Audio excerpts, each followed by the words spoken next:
rain had a way of slowing time down in the valley. It wasn't a fierce, driving storm that shook the windows, but rather a soft, rhythmic patter that blanketed the world in a quiet hush.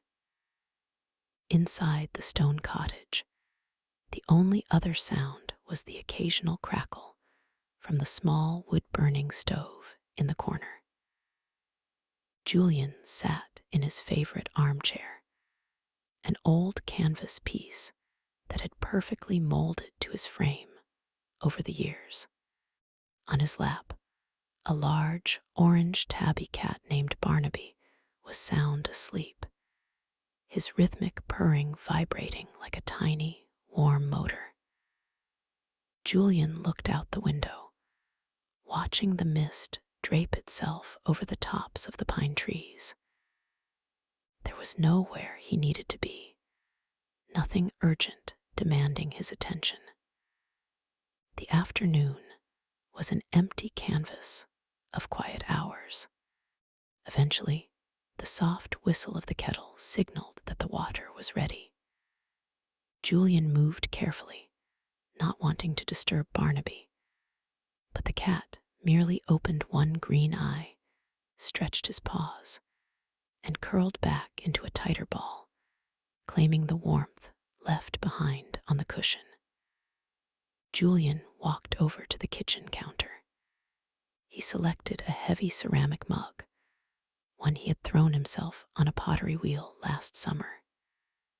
It had a rough, earthy texture on the outside, but a smooth glaze inside. He measured out a spoonful of loose-leaf chamomile and lavender tea, dropping the blossoms into an infuser. As hot water hit the leaves, a fragrant steam rose into the air, carrying the scent of summer meadows into the chilly autumn afternoon. While the tea steeped, Julian turned to the wooden bowl sitting under a damp linen cloth. Inside was a batch of sourdough that had been rising since morning. Lifting the cloth, he was greeted by the clean, tangy scent of yeast. He dusted the wooden table with flour, watching the white powder settle like light frost. He gently tipped the dough out. It was soft and pliable, holding the warmth of the kitchen. For the next 10 minutes, Julian engaged in the rhythmic dance of kneading. He pushed the dough away with the heels of his hands, folded it back, and turned it.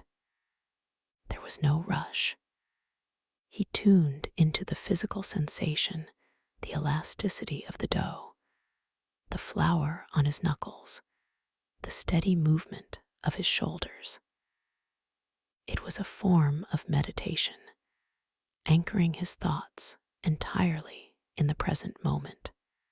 Once the dough was shaped into a neat, smooth boule, he placed it into a proofing basket and covered it again. He took his mug of tea, which had now cooled to a perfect, drinkable warmth, and walked over to the glass-paneled back door.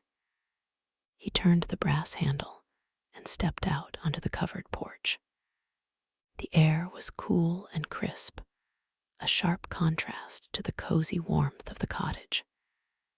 It smelled of wet cedar, damp earth, and the faint, sweet scent of decaying autumn leaves.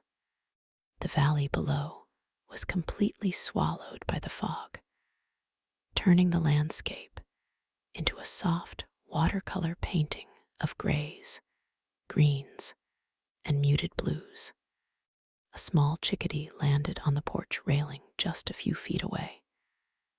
It tilted its head, studying Julian with a curious but unafraid gaze.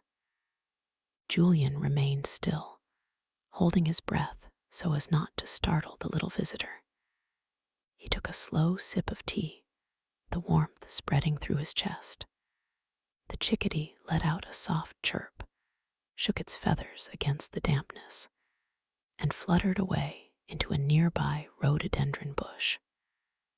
Julian watched the branch bounce slightly, smiling at the simple, fleeting encounter.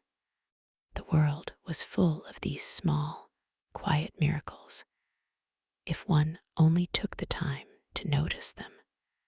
The rain began to taper off, transitioning into a fine, ethereal drizzle that hung in the air like a veil.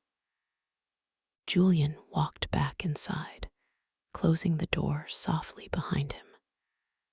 The cottage felt even cozier now, a safe sanctuary against the damp elements outside.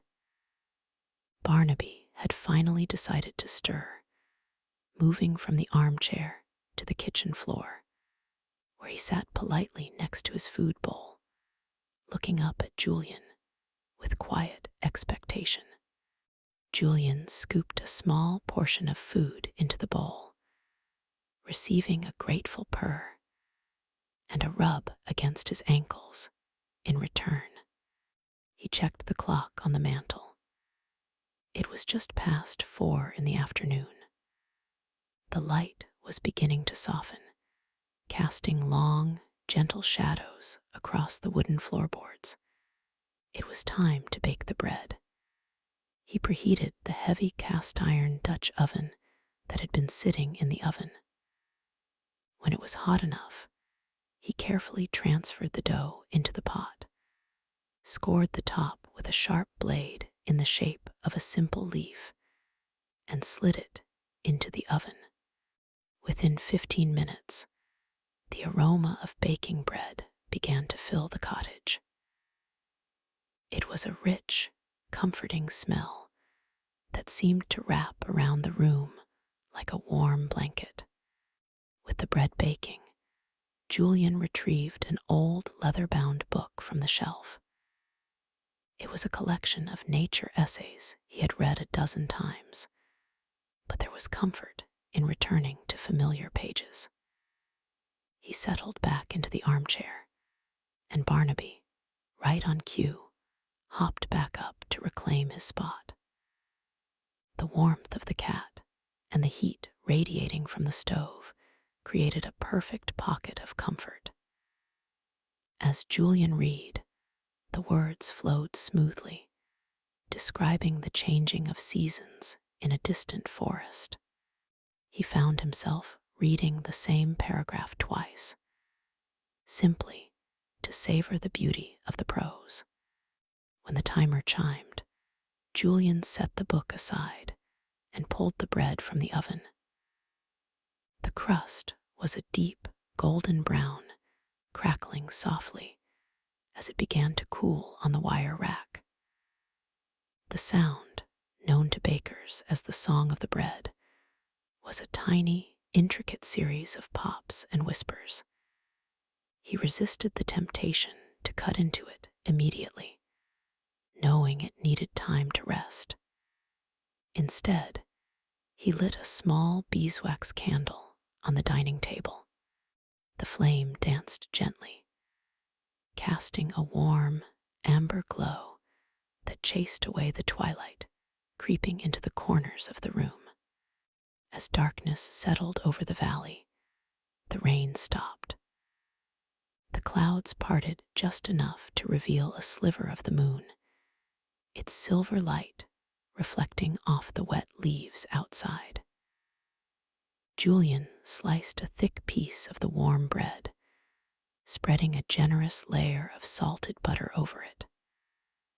The butter melted instantly into the soft, airy crumbs.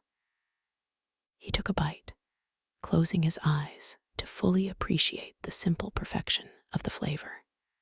Sitting there in the quiet cottage, with his cat snoring softly nearby, and the night stretching out ahead of him, Julian felt a deep, profound sense of peace.